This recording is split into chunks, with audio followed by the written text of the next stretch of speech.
Hoy vamos a ver el dilema moral más grande en la historia de Occidente, el capítulo más terrible de la Segunda Guerra Mundial, el Holocausto contra el pueblo judío.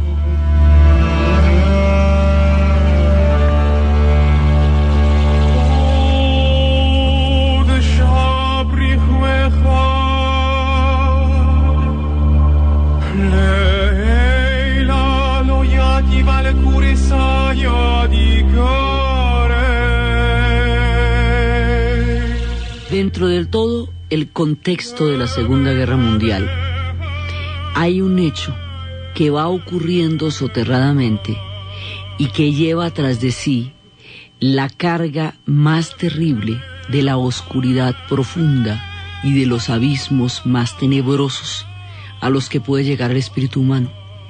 Estos abismos, esta profundidad de la oscuridad y del terror, psíquica, espiritual y moralmente se nos escapa la causa de cómo pudo haber sucedido esto. O sea, esto no tiene explicación posible en términos humanos. Vamos a contar la historia y las implicaciones de lo que pasó y el dilema moral que eso supone y lo que va a pasar a lo largo de la historia y de la trayectoria del pueblo judío. Se conoce con el nombre del Holocausto al procedimiento por medio del cual fueron asesinados 6 millones de judíos en campos de concentración durante la Segunda Guerra Mundial. En los mismos campos donde fueron asesinados los judíos, fueron asesinados los gitanos en tantas proporciones como los judíos, porque eran mucho menos numerosos. Fueron asesinados los republicanos españoles, que habían sido prisioneros en las zonas donde después entraron los nazis cuando ellos habían perdido la guerra.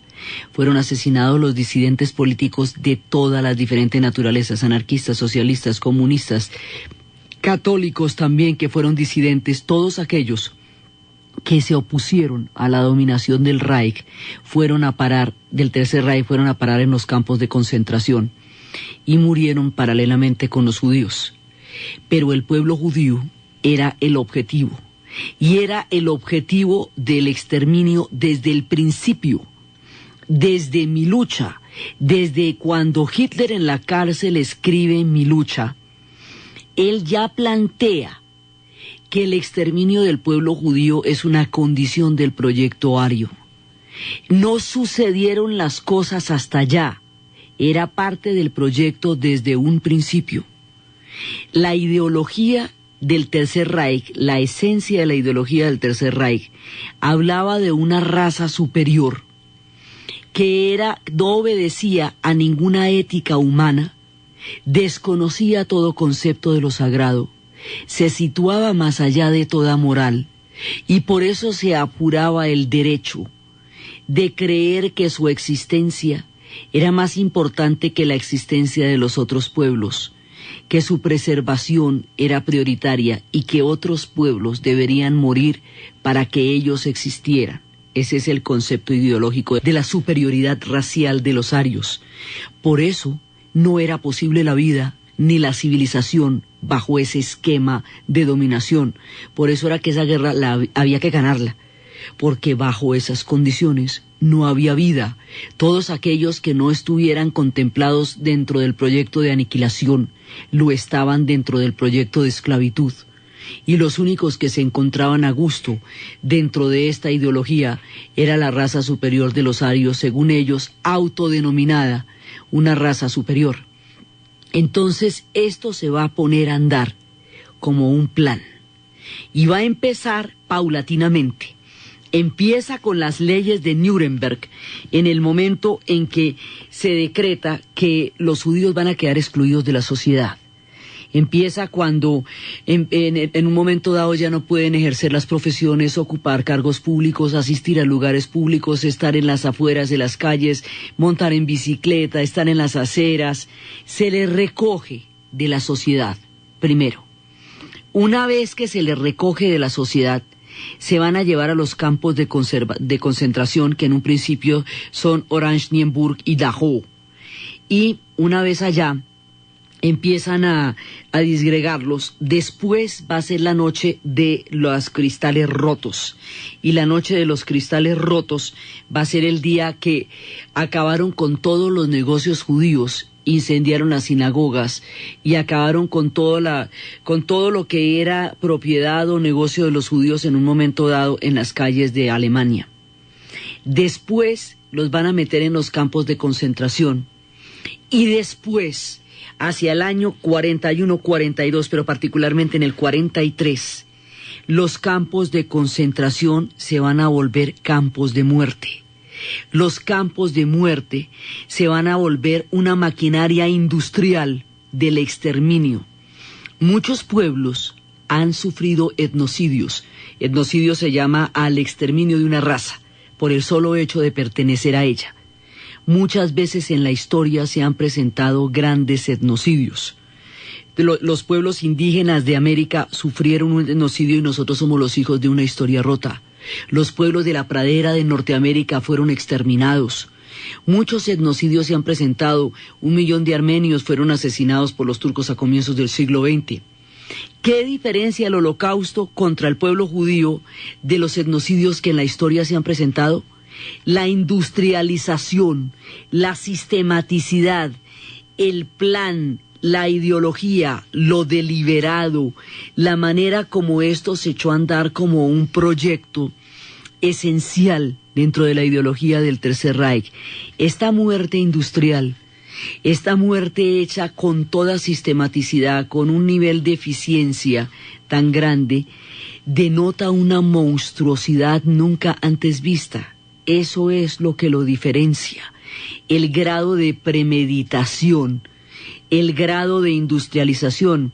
Marcuse diría después en los análisis, que la muerte industrial es mucho más despiadada y masiva porque siempre se puede culpar el recurso de la máquina como algo indirecto que causó la muerte y no a la persona que echó a andar la maquinaria.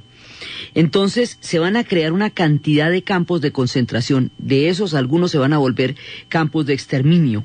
Van a ser muchos de ellos, van a estar en Alemania, van a estar en Polonia, van a estar en Austria, van a estar en Lituania. Y son muchos los nombres que recorren esto. Son los nombres de Ravensbrück, de Sachsenhausen, son los nombres de Auschwitz, que era el campo de muerte, propiamente dicho, Brno, Treblinka, Sobibor, Chelmno va a ser uno de los más grandes, Riga, van a ser una cantidad de campos, Flossenberg, Bergen-Belsen, Buchenwald, Dachau, van a ser algunos de los muchos campos, Lublin-Majdanek, van a ser muchísimos, Dora para las mujeres, van a ser muchísimos, y van a suceder, esto va a ser una cosa tan grande, de tales proporciones, que va a movilizar tal cantidad de recursos, que es muy difícil que nadie sepa que esto sucedió. Es muy difícil. Entonces, después de que los judíos eran llevados a los campos de concentración, eran llevados en trenes. Los trenes eran trenes donde originalmente se transportaba ganado, así que eran trenes sin ningún tipo de ventilación, ni de ventanas, ni nada. Cuando llegaban al campo de concentración, se les rapaba la cabeza. Primero se les hacía un peluqueado, un corte de la nuca, de la frente hasta la nuca, una especie de calle, lo llamaban ellos Strasse, y se les ponía un número. ¿Para qué el número? Al ponerles el número y al colocarles un overol, se les depriva de su carácter de individuo. Era precisamente la deprivación sistemática de todo lo que hace a un ser humano. Era una sistemática pérdida de toda dignidad. Entonces la dignidad empiezan a quitársela desde que lo marcan con un número en el brazo o en la nuca. Se la empiezan a quitar desde que le ponen un uniforme. Los uniformes tenían una estrella amarilla si eran judíos. Los uniformes tenían clasificaciones, si eran judíos, si eran izquierdistas, si eran homosexuales era rosada, si eran extranjeros. Según las diferentes categorías también tenían el nombre de la nacionalidad de la cual provenían, si eran franceses, si eran españoles, si eran polacos, si eran rusos.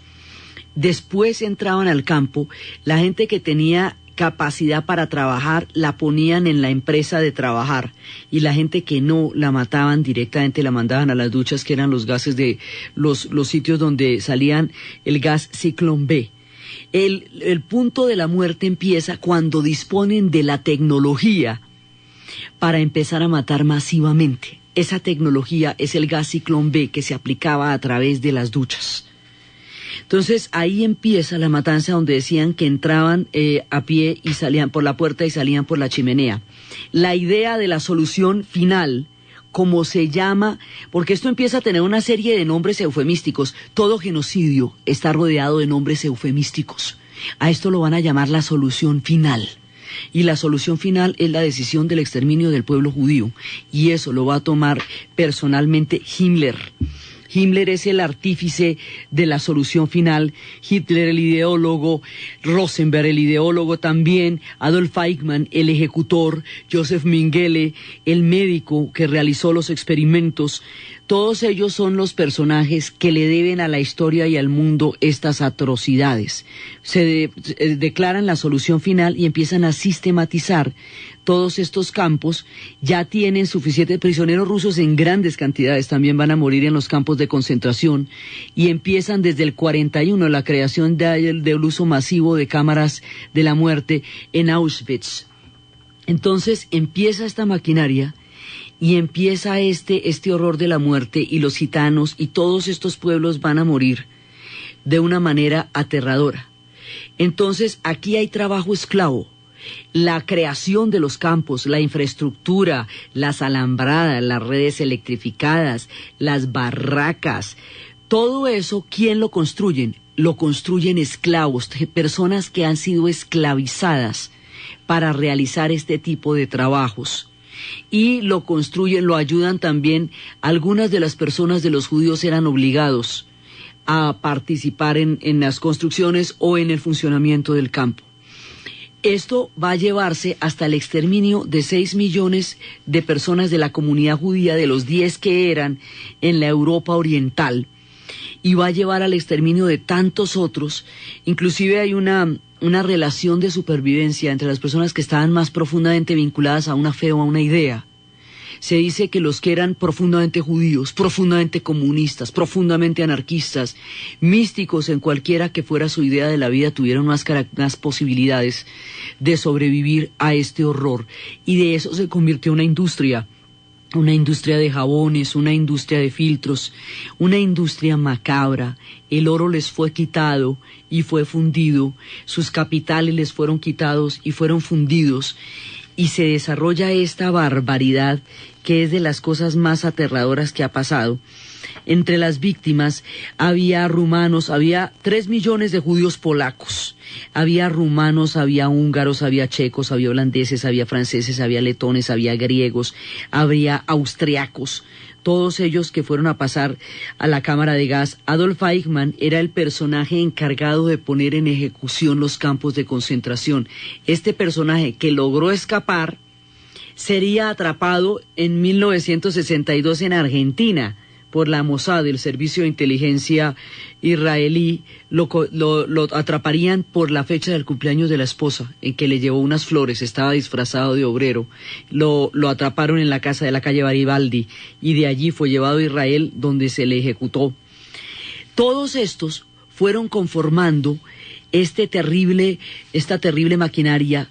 Elie Wiesel diría en la literatura: la única respuesta es la memoria. Dile a los que quieran saberlo que nuestro dolor es auténtico, nuestra perplejidad infinita y nuestro agravio profundo.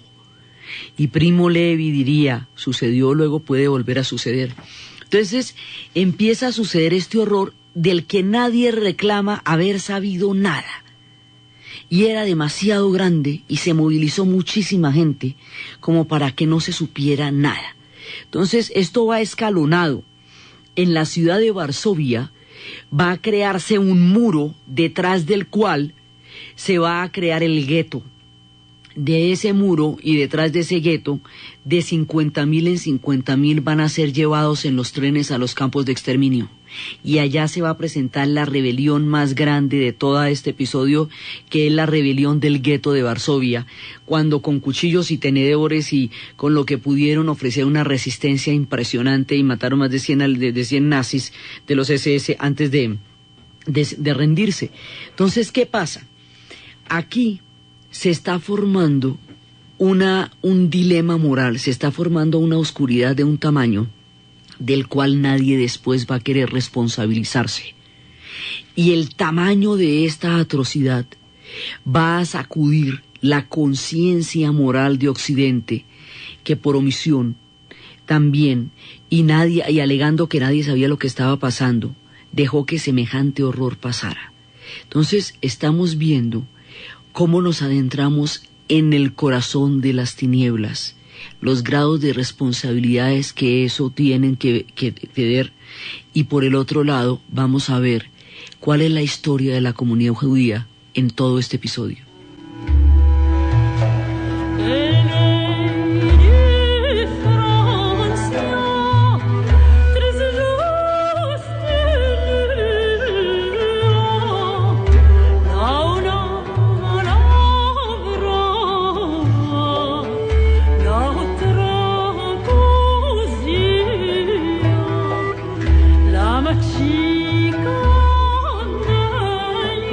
El árbol de responsabilidades es muy complejo, porque empieza cuando se utiliza un trabajo esclavo que deliberadamente se hace esclavizando a las personas y poniéndolas a trabajar jornadas increíbles por menos de un mendrugo de pan para lograr utilidades.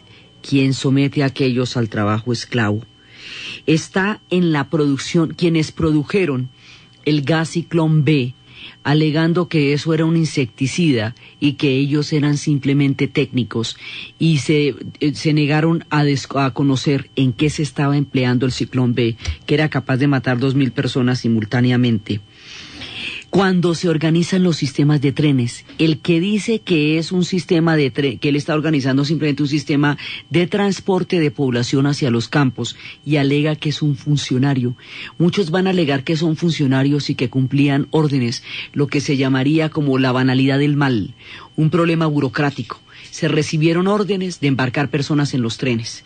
Entonces, la persona que los embarca en los trenes considera que no tiene ninguna responsabilidad porque simplemente está embarcando personas en los trenes. Cuando los médicos sobre los judíos que iban a ser asesinados, antes de ser asesinados, practicaron toda clase de experimentos perversos en función del descubrimiento de la medicina para mejorar la salud aria, y luego dijeron que eran científicos y alegaron que ellos no tenían una responsabilidad ética sobre lo que pasaba porque ellos simplemente eran científicos.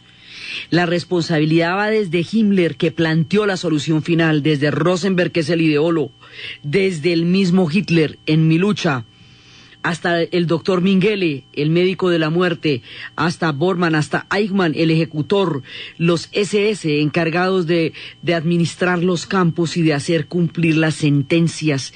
Todas estas personas tienen la responsabilidad en el corazón de las tinieblas, la responsabilidad directa, pero también hubo mucha gente que no vio nada y que no oyó nada. Como no se podía ver nada ni oír nada, si el olor de muerte atravesaba kilómetros y kilómetros por las chimeneas de los campos de exterminio. Como no se oyó nada, que nadie en Varsovia escuchó qué pasó con 350.000 personas que fueron desapareciendo de 50.000 en 50.000, ¿no le parece a usted mucha falta de chisme no preguntar a dónde fueron? ¿Qué pasó con ellos? ¿Dónde están? ¿Que no escucharon la gran rebelión con Molotov y los gritos de la insurrección del gueto de Varsovia, que está narrada en la novela de León Uris Mila 18? ¿Que no escucharon los gritos? Esto está también en aquel que vio cómo deportaban a todos los judíos del edificio donde vivía.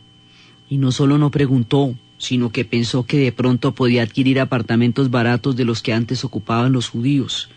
Esto va en la responsabilidad, va en quienes delataron, porque en las ciudades ocupadas había la orden de denunciar quién de su barrio, de su casa o de su edificio era judío, y los delataron.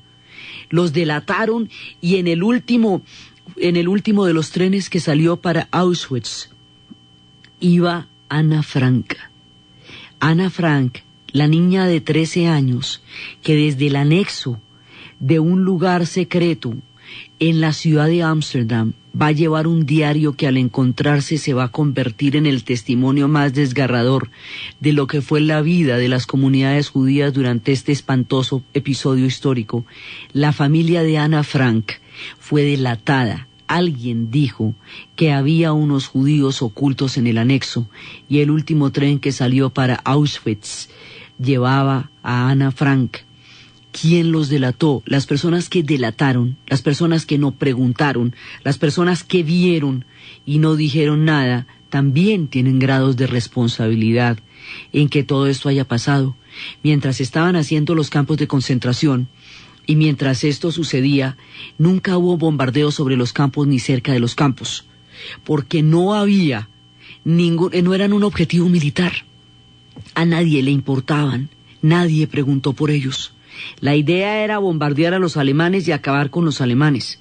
La idea no era ayudar a los judíos ni averiguar qué era lo que estaba pasando en términos de la gran batalla de la guerra, o sea, en términos de todo lo que está pasando en el teatro de la guerra mundial, en términos de todas las operaciones, en términos de los desembarcos, de las batallas, de las movilizaciones de tropas, de las informaciones, en medio de todo este gigantesco escenario bélico que es la Segunda Guerra Mundial, el Holocausto, las implicaciones de los campos de concentración, no eran el tema particular de nadie. Como no eran el tema particular de nadie, todo el mundo hizo caso omiso de ellos, o no tuvo interés en averiguarlo. Solo hasta cuando empiezan a liberarse los pueblos, después ya en el final de la guerra, que empieza a llegar el ejército por un lado rojo y los norteamericanos por el otro, a mirar directamente el testimonio del horror, el rostro de la medusa, solo entonces empezarán a darse cuenta del tamaño de lo que pasó, y solo en los procesos de Nuremberg se establecerá la dimensión cabal de todo lo que esto fue. Pero mientras la guerra sucedió y nadie daba cuenta de eso, y a medida que pasan los días y los años, resulta mucho más difícil creer que nadie sabía. Hubo mucho silencio, hubo mucha omisión, hubo mucha sospecha, que nadie sabía que alrededor de los campos estaban comprando una gran cantidad de suministros para los oficiales nazis y que de ellos sacaban un beneficio, que nadie sabía que llegaban borrachos allá saliendo del campo de concentración, que nadie sabía lo que estaba pasando. Es cada vez más difícil de creer. Entonces, Bruno Bettelheim decía que esto tenía como finalidad, lo que era todo el tratamiento del campo de concentración tenía como finalidad destruir lo que era el espíritu y la mirada de las personas. Era una manera de darles de erosionar todo el sentido de la dignidad humana.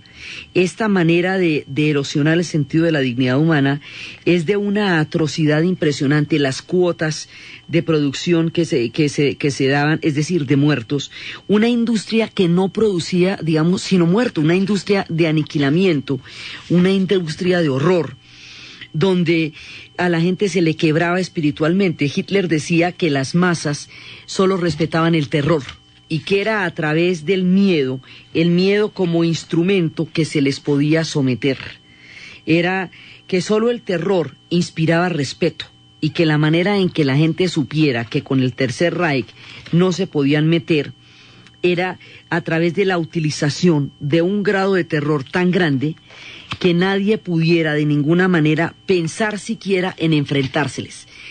El miedo como instrumento, el terror como arma, es uno de los aspectos más sombríos y aterradores del alma humana, y cada vez que el terror se utiliza como arma, se está en la senda de los holocaustos y de los etnocidios, porque es la degradación por terror hacia los seres humanos, y esto se practicó allá. Pero entonces, ¿cómo va a pasar todo esto? O sea, ¿por qué y de qué manera se llegó allá? ¿Cómo es que van a llegar al poder unos locos que se les ocurre, que están más allá de todos los dioses y de todos los hombres, y van a practicar una barbaridad de estas, y lo van a hacer de una manera tan sistemática? Esto no hubiera podido llegar a pasar si no hubiera habido antecedentes de un prejuicio profundamente arraigado en buena parte de la cultura europea, que se conoce como el antisemitismo. Este es el capítulo más aterrador, pero el antisemitismo ha estado presente en la historia europea desde hace mucho tiempo. Entonces vamos a mirar los orígenes de eso, para saber de dónde sale y cómo fue que va a llegar a un punto tan aterrador, que ya casi no sorprenda, sino hasta cuando estalle en la conciencia de los hombres. Ya cuando se mire de frente lo que pasó en el Holocausto, se hará absolutamente imperiosa en el futuro la creación del Estado de Israel, porque esto avergüenza a la especie, y la creación del Estado de Israel creará también un dilema moral con Palestina. Ya cuando se descubra lo que pasó en los campos de concentración, las siguientes generaciones de alemanes mirarán profundamente a sus padres a los ojos cuando vayan a Francia de vacaciones y les cuenten lo que pasó, y le dirán: papá, ¿qué estabas haciendo durante la Segunda Guerra Mundial? Dímelo, porque con lo que tú hiciste yo tengo que vivir. Cuando la conciencia de esto estalle, muchos alemanes, transidos por la vergüenza, tratarán de entender este fenómeno a través de una escuela filosófica que se llama la Escuela de Frankfurt, que estudió el fenómeno del totalitarismo y de la obediencia en todas sus características, hasta saber dónde estaba el germen que llevó a tanta monstruosidad. En la literatura, Heinrich Böll y Günter Grass tratarán de descifrar muy finamente entre las costumbres que llevó a todo este horror. Generaciones futuras tratarán de entender en el alma alemana qué pasó, y toda la discusión de que obedecían órdenes. Cada uno se sentía parte de una cadena de la cual no era responsable. Por eso decía Thoreau, el pensador de la teoría política de la no violencia y de la desobediencia civil, en el cual se inspirarían Gandhi y Martin Luther King en el futuro: todo hombre es personalmente responsable por las órdenes que ejecuta. No puede alegar que está en una situación de obediencia y de esa manera disculpar su dilema moral. ¿Cómo así que a usted le ordenan que monte 400,000 personas en un tren para que los maten y usted considera que esos son órdenes? Un espíritu burocrático, gris de memorándums, recorría esta fábrica industrial de la muerte, y todo el mundo alegaba que cumplía con su parte de la orden. Thoreau dice: los fines y los medios no son separables, pero además dice: cada uno es completamente responsable de los actos que hace en su vida, porque todos tenemos una conciencia moral y una profunda y un deber de responsabilidad con ella.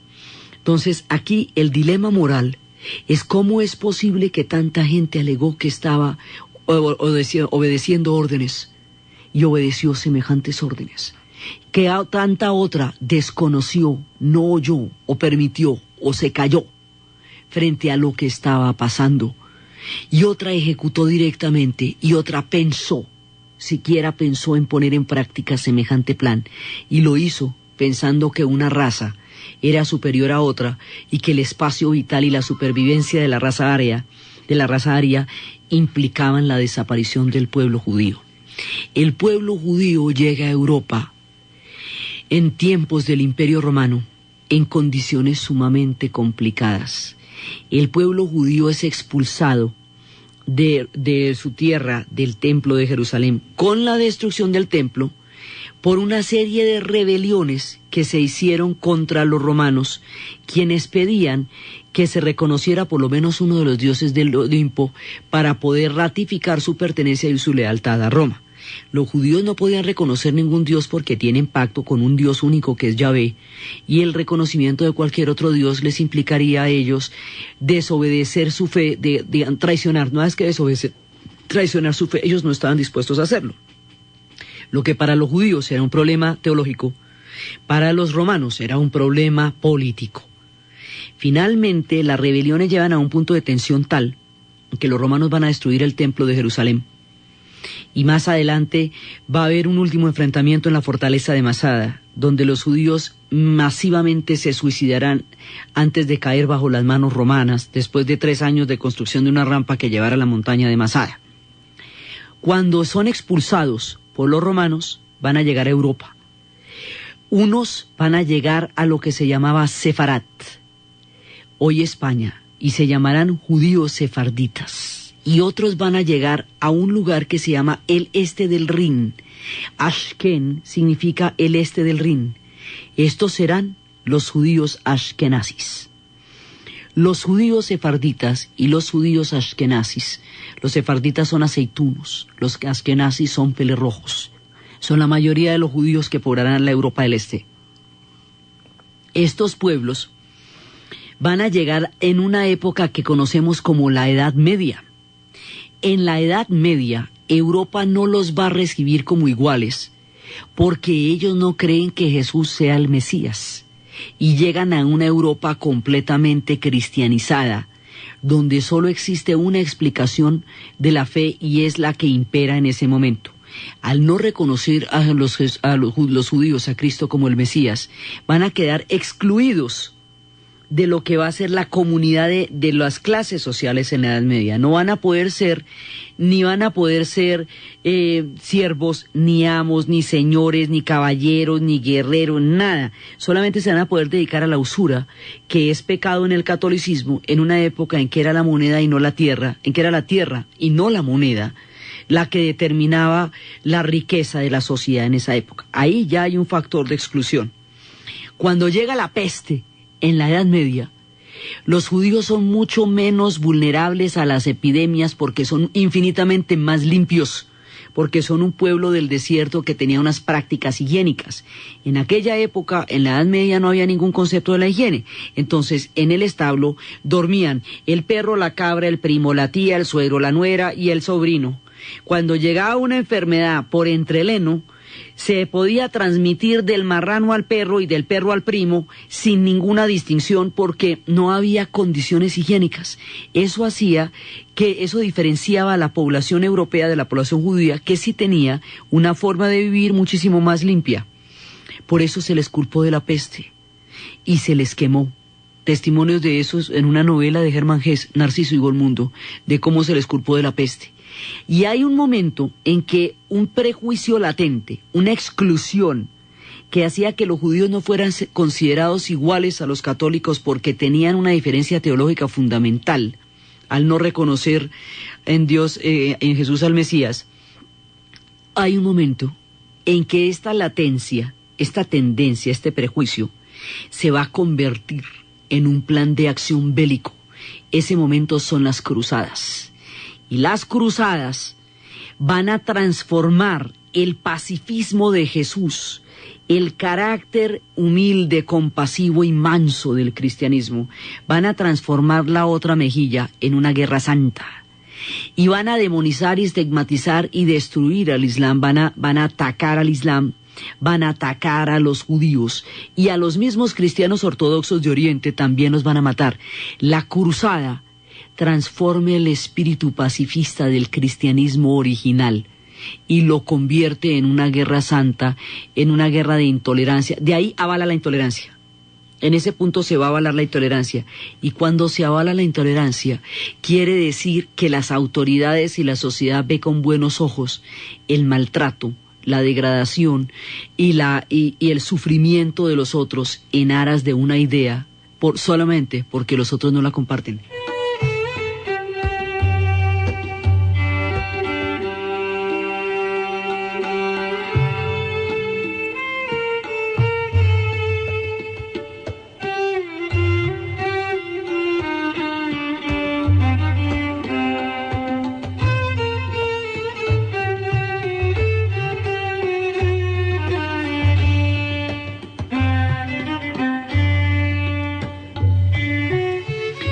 De ahí en adelante se va propagando un germen de la intolerancia que después adquirirá la forma de la Inquisición. Y en la Inquisición también serán perseguidos. Serán perseguidos por las cruzadas, serán perseguidos por la Inquisición. Y en España hubo un momento en que cuando las tres religiones se reconocieron como partícipes de un mismo Dios, cuando cristianos, judíos y musulmanes aunaron sus esfuerzos para crear una gran civilización, y de esa manera nos mostraron lo que puede pasar cuando hay encuentro de conocimientos y de fes y no persecuciones. Crearon el mundo más maravilloso que se ha conocido, una de las civilizaciones, de los hitos de la civilización más importante, el Califato de Córdoba. En el siglo X, en España, el Califato de Córdoba llegó a ser una de las fuentes de conocimiento y espiritualidad más altas que haya conocido la humanidad. Tenía la sabiduría de Maimónides, tenía la temperancia y la prudencia de Alfonso X el Sabio, y tenía toda la parte musulmana de la filosofía, y los judíos eran los intelectuales más eximios de este mundo del Califato de Córdoba. Ese mundo, el de la tolerancia, donde las tres religiones se fusionaron para crear una gran civilización, después caería, y en los tiempos de los reinos góticos, cuando la reconquista, los judíos de Sefarad, de España, serán expulsados brutalmente, lo mismo que los moros serán expulsados brutalmente. Entonces los judíos tienen una historia de persecución muy grande. Después, cuando sea la moneda y no la tierra la que valga, los antiguos judíos que por exclusión tuvieron que practicar la usura se convertirían en banqueros, y los banqueros manejarían las finanzas del mundo del Renacimiento en adelante, cuando en una banca contaban el dinero. Cuando se perdía la confianza de la gente que contaba el dinero en esa banca, la rompían. Eso es lo que llamaba estar en bancarrota. Era literal. Entonces los judíos van entrando en el mundo europeo, pero pasada la Edad Media, todavía en la modernidad no se les reconoce. Se les pide que se integren y ellos no se pueden integrar porque a partir de la diáspora llevan la religión en su corazón. Así que son partícipes en la medida en que continúen con sus ritos. Luego, en la guerra de Alsacia y Lorena, entre los franceses y los alemanes, al capitán Dreyfus se le va a acusar de una traición que no cometió solamente por ser judío. Entonces, una cantidad de episodios a lo largo de 2000 años en Europa han señalado a los judíos como personas que no son aceptadas como iguales. En el momento del Holocausto no hay una preocupación real por su destino. Y hubo mucho silencio, hubo muchísima conexión, hubo mucha falta de curiosidad, mucha falta de pregunta o directamente delaciones, porque había todo un prejuicio que durante 2000 años había hecho carrera en la cultura europea y que va a llevar a esta complicidad silenciosa con una monstruosidad de estas. No todos, ni de igual manera, callaron y no todos aceptaron. Hubo grandes héroes en medio de este horror y esta devastación. Hubo hombres como Raúl Wallenberg, sueco. Los escandinavos mostraron que esto se podía manejar de otra manera.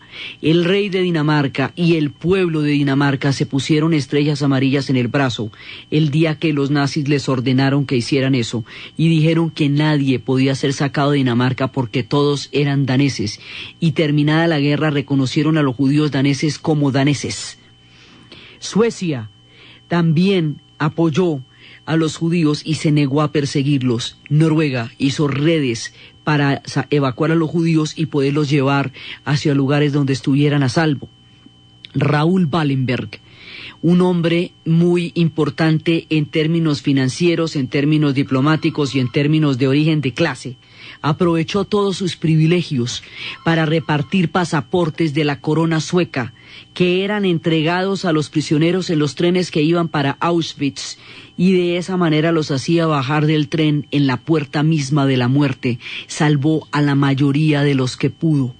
El mismo Schindler, a quien Spielberg le va a hacer una película de la lista de Schindler, aprovechó su condición de comerciante para salvar una gran cantidad de judíos.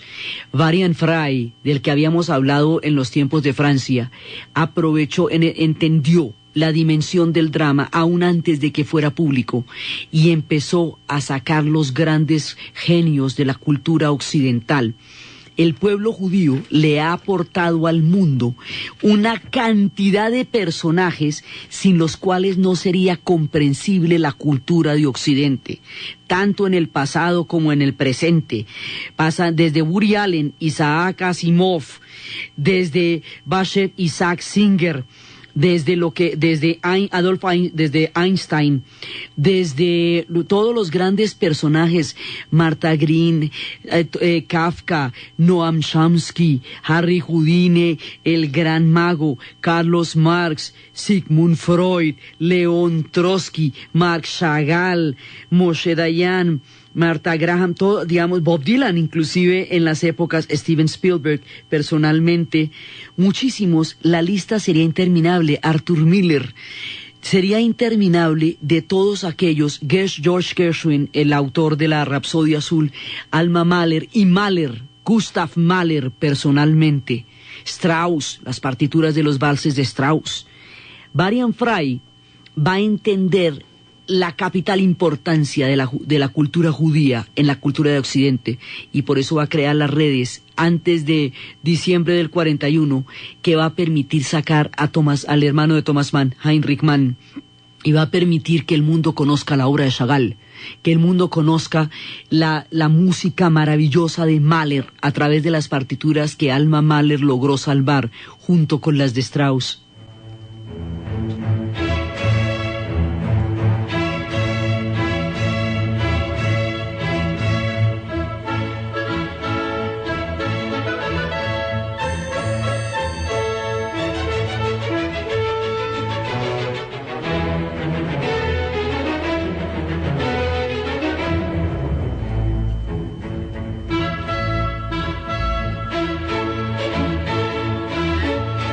Occidental no sería comprensible de ninguna manera sin el gigantesco aporte cultural de la cultura del pueblo judío. El pueblo judío ha dado los violinistas, los pintores, los guitarristas, los ideólogos, los hombres que han cuestionado los pilares más importantes de nuestro tiempo o que los han ayudado a construir. Cuando los nazis sacaron al judaísmo de la cultura, lo que les quedaba era un esqueleto raquítico e infame que no representa en nada la construcción valorativa de Occidente sin el aporte del pueblo judío, y eso no se les reconoce ni a ellos ni a los árabes. Se les reconoce el gigantesco aporte al conocimiento y a la civilización que su paso por la tierra nos ha legado. Todo esto estuvo en peligro terrible, en medio del crimen industrial más aterrador que ha conocido la humanidad. Entonces, había una tradición, por eso se ve que esto se podía manejar de otra manera. La historia de Raúl Wallenberg, de Varian Fry, de Schindler y de tantos héroes anónimos que los ayudaron, que los ocultaron, cuyos nombres no conocemos, pero que estuvieron alertas para impedir que esto se realizara, o que por lo menos su aporte ético los situara al margen de un crimen de estos. Hubo mucha gente que los ayudó, pero hubo mucha gente que cayó. Y esa cantidad de gente que cayó, y esa cantidad de gente que no dijo lo que vio, o que no quiso dar crédito a lo que vio, permitió que en las narices de tantas personas se deportaran de toda Europa hasta ser llevados a los campos de concentración. Entonces, el dilema del Holocausto nos pone de manifiesto una serie de capítulos centrales en la conciencia moral. Cada vez que un pueblo se cree superior a otro, cada vez que un pueblo alega que su vida vale más que la vida de los otros, que para preservar su forma de vida tiene que causar sufrimiento, aniquilación, bestialización, brutalidad o indignidad a los otros en nombre de lo que sea, proveniente de donde provengan, del mundo que sea, de la historia que sea y en nombre de cualquier ideología. Cada vez que esto sucede, en cualquier latitud de la Tierra, Hitler está presente. Es la senda de Hitler la que le permite a una ideología avalarse el derecho de causar sufrimiento a otros pueblos en nombre de su forma de vida o en nombre de su existencia. Entonces, la importancia del Holocausto es entender que estos episodios no se repitan, y ojalá hubieran sido los últimos, pero luego sucederían en Bosnia-Herzegovina y entre los Hutus y los Tutsis. Así que todavía esto no se ha aprendido como se tiene que aprender. El balance final de esto se hará en el proceso de Nuremberg, que es cuando se conocerá la dimensión de los hechos. Pero mientras tanto, silenciosamente y de una manera sistemática, miles de burócratas y de funcionarios alegaban cumplir órdenes mientras estaban haciendo con la mayor eficiencia el crimen más aterrador de la historia. Y este crimen de la historia afecta la psiquis de toda la especie humana, porque nos cuestiona los principios éticos de los abismos a los que puede llegar. Es a partir de esto y por este crimen que después los derechos humanos se convertirán en una imperiosa y universal y vinculante referencia de los estados en el futuro. Es por este crimen que la destrucción de Alemania, digamos, los alemanes van a ser culpados colectivamente. La culpa colectiva va a diluir el grado real de responsabilidad y va a comprometer a todo el mundo que estuvo en diferentes grados de responsabilidad implicado o no lo estuvo de la misma manera. Entonces eso va a hacer que el destino del pueblo alemán quede atrozmente sellado después de que se descubran los campos de concentración. Pero antes de que se descubrieran los campos de concentración, ¿por qué nadie dijo nada? ¿Por qué no se atacaron? ¿Por qué no se bombardearon? La denuncia, el recuento de lo que pasó en los campos de concentración siempre deja una pregunta: ¿cómo pudo pasar esto? ¿Y cómo podemos hacer para que nunca más en la historia se vuelva a repetir? Y nunca más un pueblo se abjure el derecho de hacer sufrir a otro en nombre de nadie, ni lo lleve a tales grados de degradación. Este es el capítulo del corazón de las tinieblas, el rostro de la medusa, el punto más aterrador de toda la guerra mundial, y aún ahora, aún molestan en la noche los fantasmas de todos estos sobrevivientes sometidos a infinita cantidad de sufrimientos ante la pregunta de por qué y cómo algo así pudo pasar, y cómo una ideología tan siniestra pudo llevarse a cabo, pudo abrirse paso en la historia, llegar al poder, convencer a todo el mundo, montar una maquinaria de la muerte y ejecutar una gran cantidad de personas sobre la base de una idea que no se sostiene de ninguna manera, bajo ninguna razón posible. Es inquietante la pregunta que plantea esta mirada al corazón de las tinieblas en este capítulo aterrador del Holocausto. Esta era una parte fundamental, porque es que la razón ideológica de toda la campaña nazi es esta y la desaparición física de los eslavos, que serían también quienes deberían ser barridos para producir el espacio vital de los arios, de acuerdo con la teoría de los nazis en ese momento. Entonces, estos dos capítulos, este capítulo y todo lo de los eslavos y la manera como fueron masacrados en tierras rusas, es la expresión más aterradora, pero también es la esencia del contenido de la doctrina nazi. Por eso era la guerra que había que ganar, y por eso la pregunta de cómo y por qué aún sacude por las noches a toda la conciencia histórica de nuestro tiempo. La próxima vez vamos a ver el desembarco de Italia y cómo continúa la gran contienda, y ya empieza el punto en que van a quebrar bélicamente, militarmente a los alemanes. La invasión de Sicilia, la entrada, el desembarco de Anzio, y cómo las tropas ya empiezan a crear un gran cerco, y cómo la campaña en Rusia va a empezar a hacer retroceder a los alemanes, hasta llegar al punto en que se descubran todas estas cosas que hemos venido narrando. Entonces, desde los abismos, desde el corazón de las tinieblas, desde el rostro de la medusa, el dolor infinito, la perplejidad infinita, el agravio profundo que la historia le ha infligido al pueblo judío en este episodio tan sombrío del Holocausto, desde la pregunta de la obediencia divina, del fundamento de la responsabilidad que cada persona tiene con su propia conciencia moral, y lo inquietante y lo aterrador de este episodio, y la reflexión a la que debe mover siempre que se mire una y otra vez, y cómo nunca se debe minimizar la importancia que esto tiene y la conciencia que esto nos supone. En la narración, Diana Uribe, en la producción, Jessy Rodríguez, y para ustedes, feliz domingo.